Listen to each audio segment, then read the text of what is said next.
सकाळी घरी पोचून आम्ही एक व्हिडिओ काढला माझ्या परिसराचा.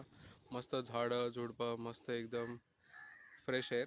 आणि नंतर आम्ही गेलो आंबे काढले. माझे पप्पा, माझी बहीण आणि दुसरी बहीण माझी बघा माकडासारखी वरती चढली होती आंबे काढायला. आणि आंबे काढून मस्त आम्ही ते तहान लागली आम्हाला. मी एक मुलाला सांगितलं वरती झाडावर चढून त्यांनी मग नारळ काढले. ते नारळ पाणी आम्ही पियालो आणि त्यासोबत हे छोटेसे फळं आम्ही काढले. नंतर आम्हाला कोपऱ्यात असे अननस दिसले लपलेले, तेही आम्ही काढले. आणि बघा हे सुपारीचे झाड आहे, छोटे सुपारी आहे. आणि वरती तुम्ही बघू शकतात हे जे आहे हे सुपारी पिकलेलं आहे. आणि नंतर हे बघा एवढे सगळे आम्ही गाडीत सगळं सामान भरलं. फणस, आंबे, पायनॅपल आणि सगळं आम्ही भरलं गाडीमध्ये.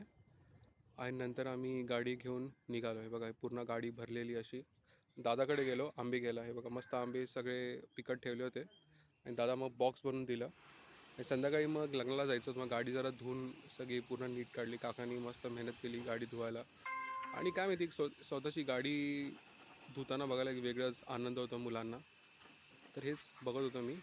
आणि संध्याकाळी लग्नाला गेलो हा कुत्रा होता तिकडे आणि मस्त ह्यानी जॅकेट घातला होता. उलटंसं जॅकेट घातलं होतं आणि मस्त वाटत होतं एकदम. साईडला बसला होता एकदम शांत, एकदम बरं वाटलं आज.